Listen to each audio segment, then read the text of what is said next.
How's it going, guys? So, I know you probably heard this before. There's something rotten in Israel. A lot of it comes from outside of Israel, but there's something rotten in Israel. What am I referring to this time? My friends, on the day of the attack, October 7th, there was a number of soldiers, or guys who are enlisted as soldiers, who ran to fight the terrorists. And apparently they caught some of the terrorists, and according to certain elements in the Israeli government, in the Israeli what's called political class, they maltreated or mistreated these murderers and orcs. And the soldiers who did this, supposedly, allegedly, were prosecuted and sent to prison for a short time. I don't know how long they were in prison. A couple months maybe. I don't know, a month, a few weeks. The point is, it doesn't matter. As we say in Israel, lo mishneh. The point is, folks, what was their crime? Their crime was just coming on their own accord, without any orders, outside the boundaries of the confines of what's called military protocol, and doing what they needed to do.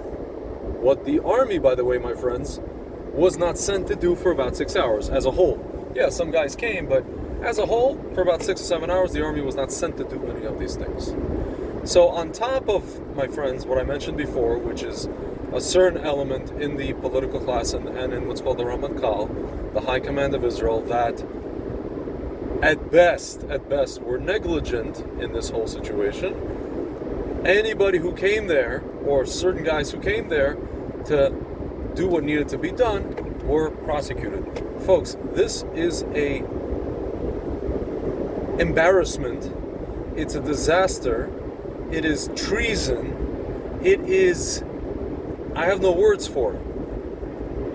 My friends, I have no words for it whatsoever. I have absolutely no words for it. The people who are responsible for this nonsense are I can't even call them self-hating Jews, because in order to be a self-hating Jew, you have to be Jewish. These people are, I don't even think they're Jewish. I don't even think they have a Jewish neshama. They are Erev Rav of the highest order, and honestly, I really can't wait for Mashiach to come, because, the punishment that we will give them is going to be really not what they deserve. What Mashiach will give them is what they're going to deserve. Meaning, what the next world is going to give them is really what's coming to them. My friends, these guys that came that day, anybody who came that day to stop Jews from being murdered, is an automatic hero. The person should be venerated to the nth degree. And for these low creatures to prosecute these guys. You should see this video of these guys, young guys, innocent young guys. I mean, innocent, like these guys who all they care about is their country, and they came to defend their country from orcs. And yes, they should decimate the orcs as much as possible, as the orc is trying to kill their fellow Jew, fellow Israeli citizen. But no, my friends, there's a sickness, there's a cancer in Israeli society, and that cancer is called, it's from without and it's from within. It's the deep state, it's the Israeli deep state, it's the political class of Israel. What do I mean by political class? The embedded political class of Israel, not the people who come in and out of the Knesset. I'm talking about the Histadrut, the Supreme Court, the lefty, the high military brass, not all of them, but most of them.